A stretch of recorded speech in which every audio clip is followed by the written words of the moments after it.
અખિલ ભારતીય સાહિત્ય પરિષદના આણંદ એકમ દ્વારા તારીખ 11 જુલાઈ 2025ને શુક્રવારના રોજ આદિ શંકરાચાર્ય સભાગૃહમાં ગુરુ પૂર્ણિમા ઉત્સવ ઉજવવામાં આવ્યો.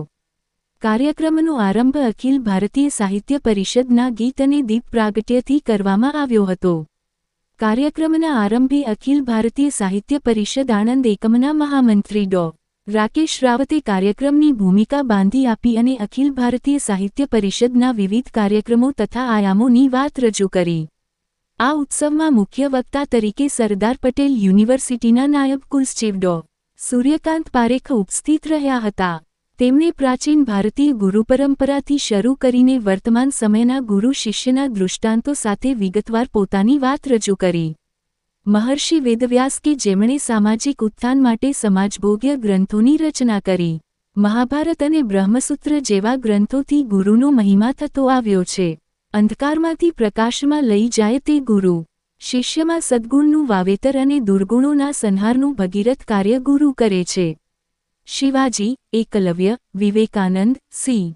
વી. રમન વગેરે મહાન લોકોના દૃષ્ટાંત સાથે ગુરુ મહિમાનું વર્ણન કર્યું. આ સાથે રાષ્ટ્રીય સ્વયંસેવક સંઘમાં જે ઉત્તમ પ્રતિભાવાન વ્યક્તિઓ થઈ ગયા તેનું પણ દૃષ્ટાંત સાથે વાત કરી.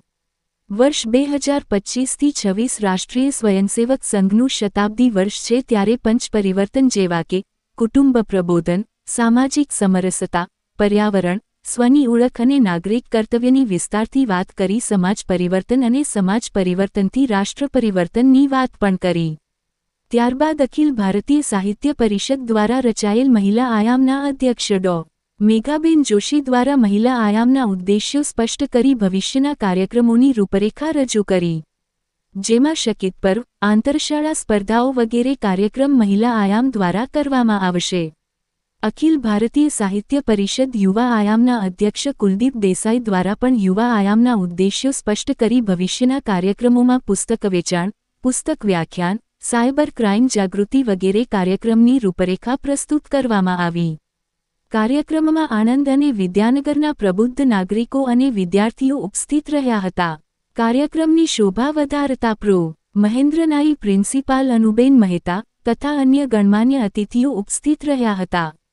સમગ્ર કાર્યક્રમનું સુંદર સંચાલન દેવાંશીબેન ભીંડે દ્વારા કરવામાં આવ્યું હતું.